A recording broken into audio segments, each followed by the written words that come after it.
എല്ലാവർക്കും നമസ്കാരം. എൻ്റെ പേര് doctor Munjanad Padmakumar.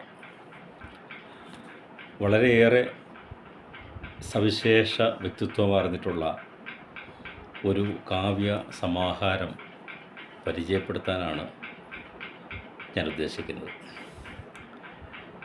Sheela George Kallada edit ചെയ്ത 41 അധ്യാപികമാരുടെ വളരെ അർത്ഥസമ്പന്നമായ ഭാവനാസമ്പന്നമായ ഒരു കാവ്യ സമാഹാരമാണ് തനിച്ചായവർ.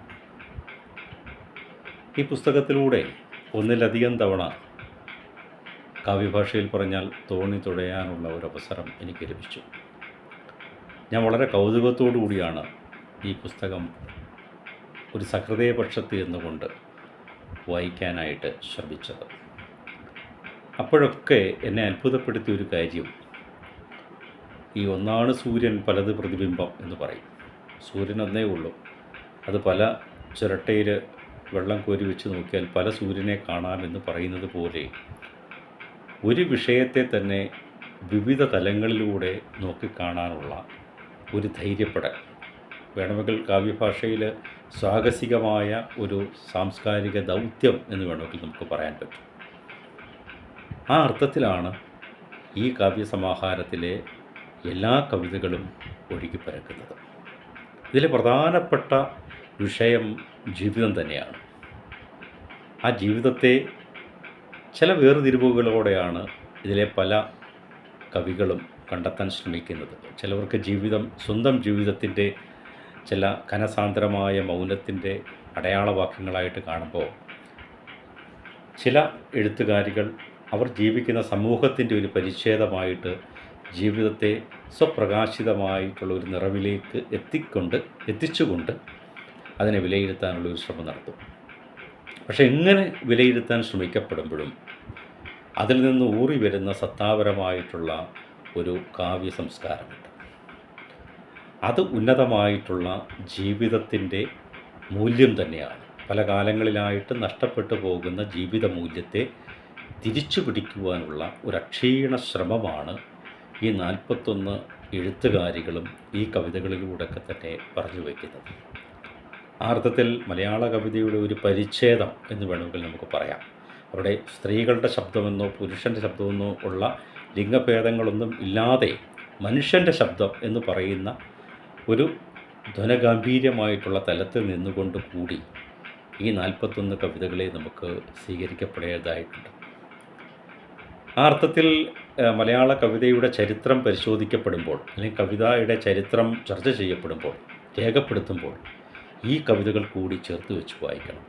അത് മറ്റൊന്നുമല്ല, ഈ കവിതകളിലൊക്കെ തന്നെ ജീവിതത്തെ നമ്മൾ കാണാത്ത തലങ്ങളിലൂടെ, ഒരുപക്ഷെ നമ്മൾ കണ്ടുമറന്നതാകാം, കണ്ടു മുഷിഞ്ഞതാകാം, കണ്ടു മടുക്കാത്തതാകാം, പക്ഷേ നമ്മൾ കാണാത്ത ഒരു ജീവിതം കൂടി ഈ 41 കവിതകളിലൂടെ കടന്നു പോകുമ്പോൾ നമുക്ക് ഓരോ ജീവിതങ്ങളെയാണ് നമുക്ക് കണ്ടെത്താനായിട്ട് കഴിയുന്നത്. കവിതയെ സംബന്ധിച്ചിടത്തോളം ഏറ്റവും മികച്ചതെന്നോ ഏറ്റവും മോശപ്പെട്ടതെന്നോ ഒന്നും നമുക്ക് പറയാൻ പറ്റില്ല. കാര്യം കവിത എല്ലാ കാലത്തും വിതയ്ക്കപ്പെടുമ്പോഴാണ് അത് കൊയ്യാൻ പാകമാകുന്നത്. ഈ കവിതകൾ വിതയ്ക്കപ്പെട്ടതാണ്. ആ വിതയ്ക്കപ്പെട്ട കവിതകളെ അതിൻ്റെ അനുഗ്രഹാശിസ്സുകളോടുകൂടി തന്നെ സ്വീകരിക്കപ്പെടേണ്ടതാണ്.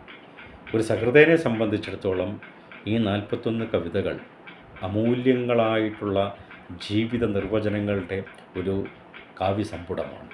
കാരണം നമ്മൾ കണ്ടിട്ടില്ലാത്ത, നമ്മൾ മനസ്സിലാക്കിയിട്ടില്ലാത്ത, നമ്മൾ തിരിച്ചറിഞ്ഞിട്ടില്ലാത്ത, നമ്മൾ ഒരിക്കലും ചെന്നെത്തിയിട്ടില്ലാത്ത ചില ജീവിതങ്ങൾ കാണിച്ചു തരുന്ന ഉദാത്തമായിട്ടുള്ള കവിതകളുടെ ഒരു സദൃശ്യവാക്യമായിട്ട് ഈ തനിച്ചായവർ എന്ന് പറയുന്ന ഈ കാവ്യസമാഹാരം മാറുന്നു എന്നുള്ളതാണ്.